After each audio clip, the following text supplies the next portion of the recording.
የደቡብ እንግሊዙ ክለብ ብራይተን ማንቸስተር ዩናይትድ ካርሎስ ባሌባን በቅናሽ ዋጋው ወይም በተሻለ የገንዘብ ድርድር ሊያገኘው ይችላል የሚለውን ወሬ በቁርጠኝነት ውድቅ አድርጎታል።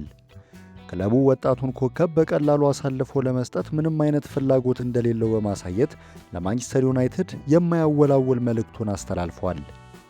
ይህ የካሜሮን ብሔራዊ ቡድን የልብ ትርታ የሆነው ተጫዋች የወደፊት ቆይታው ባለፉት ጥቂት ቀናት ውስጥ በድጋሚ በአጉሊ መነጽር መታየት ጀምሯል። በተለይም ማንቸስተር ሲቲ የኖቲንጋም ፎረስቱን ኮከብ ኢሊዮት አንደርሰንን ለማስፈረም በውድድሩ ግንባር ቀደም መሆኑን መነገሩ ተከትሎ ቀያይ ሰይጣኖቹ ፊታቸውን በድጋሚ ወደ ባሌባ ማዞራቸው ታውቋል። የኦልድ ትራፎርዱ ክለብ ባለፈው የክረምት የዝውውር መስኮት ይህንን የ22 ዓመት ተስፈኛ አማካይ ለማስፈረም ከፍተኛ ጥረት ቢያደርግም በወቅቱ የብራይተንን ጠንካራ የአልሸጥም አቋም መስበር ሳይቻላቸው ቀርቷል። በወቅቱ ባሌባ ወደ ኦልድ ትራፎርድ ለመጓዝ በግል ጥቅማ ጥቅሞች ዙሪያ ከስምምነት ላይ ደርሶ የነበረ ሲሆን በዩናይትድ የመታጨቱ ዜና ልቡን ሙሉ በሙሉ ወደ ማንቸስተር እንዲያዘነብል አድርጎት እንደነበር ይታወሳል። የጊዜ ሰሌዳው ተጉዞ ወደ ሚያዝያ ወር ሲሻገርም ባሌባ አሁንም ወደ ማንቸስተር ዩናይትድ ለመቀላቀል ያለው ጉጉት አልቀዘቀዘም። ታዋቂው የዝውውር መረጃዎች ምንጭ ፋብሪዚዮ ሮማኖ እንደዘገበው ከሆነ ባለፈው ክረምት በተጫዋቹና በክለቡ መካከል ተደርሶ የነበረው የቃል ስምምነት ዛሬም ድረስ በሁለቱም ወገኖች ዘንድ እንደ ጸና ይታመናል። ይህ ሁኔታ ማንቸስተር ዩናይትድ ተጫዋቹን በቋሚነት የማስፈረም ዕድሉን በከፍተኛ ሁኔታ ከፍ ያደርገዋል። ሆኖም ግን ትልቁና ዋነኛው ፈተና የሚጀምረው ብራይተንን ተጫዋቹን እንዲሸጥ ለማሳመን በሚደረገው ጥረት ላይ ነው። እዚህ ጋር ነው እንግዲህ ለቀያይ ሰይጣኖቹ ነገሮች አስቸጋሪና ውስብስብ ሊሆኑባቸው የሚችሉት።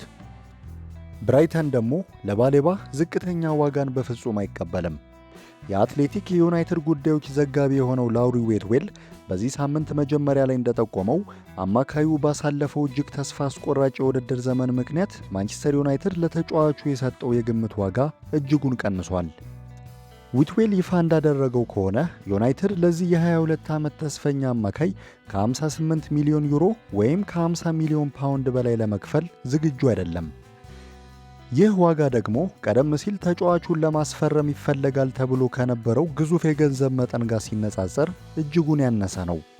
ባሌባ ከዚህ ቀደም እስከ 100 ሚሊዮን ዩሮ ሊያወጣ የሚችል ብርቅዬ ተጫዋች ተደርጎ ይቆጠር እንደነበር የሚታወስ ነው።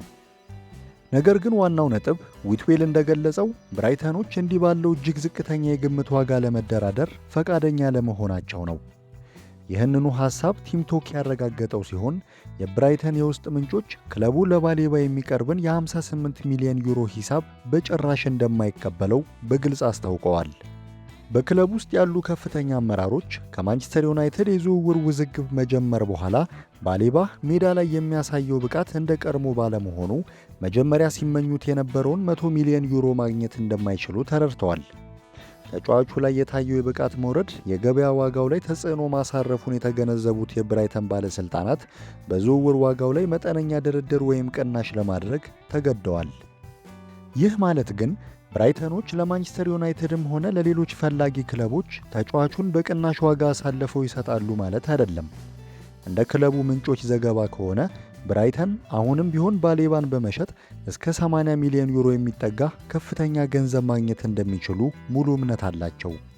በተጨማሪም ይሄው ዘገባ ቀደም ሲል በባሌባና በማንቸስተር ዩናይትድ መካከል ስምምነት ተደርሷል ተብሎ በሰፊው የሚናፈሰውን ወሬ ጥያቄ ውስጥ ከቶታል።